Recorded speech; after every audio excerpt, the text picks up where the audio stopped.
Lynda Kinkade in Atlanta. As we continue with our coverage of Russia's attack on Ukraine, I want to give you some more reaction from the international community. Britain's Prime Minister is announcing what he calls the largest and most severe package of sanctions that Russia has ever seen. Boris Johnson saying the measures will enable the UK to totally exclude Russian banks from its financial system. And he says Britain will not let up on the pressure.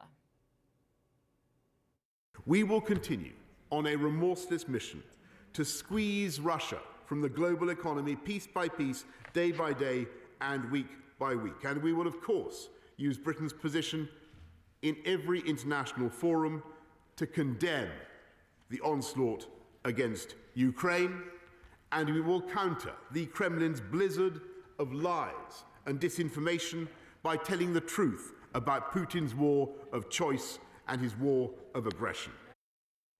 Bianca Nobilo joins me now from London. And Bianca, the Prime Minister announced a range of sanctions to deter Vladimir Putin. Take us through them.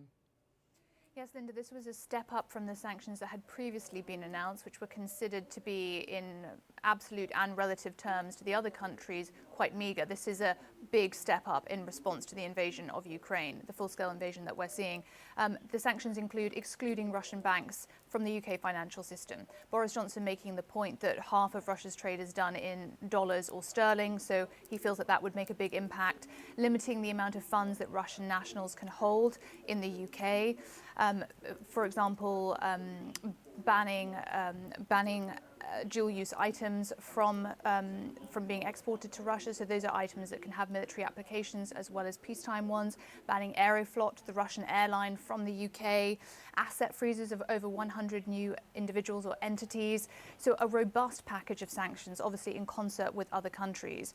And it was also a strong message from the Prime Minister as well as the opposition, that the House of Commons roundly condemning President Putin's actions, reflecting that he will be remembered badly and condemned in the eyes of history and in the eyes of the world. And also significantly, Lynda, Boris Johnson told MPs that Vladimir Putin could face war crimes charges. He, in response to another MP, said that anyone who would send Russian troops to kill innocent Ukrainians should be subject to criminal court in the aftermath. Now, the effect that that will have on somebody like President Putin, who obviously seeks to upend the liberal democratic state-based order, we don't know, but that's certainly another significant and robust statement from the UK Prime Minister, that not just the combatants but anyone who sends troops into Ukraine would also be subject to that kind of criminal interrogation. Lynda.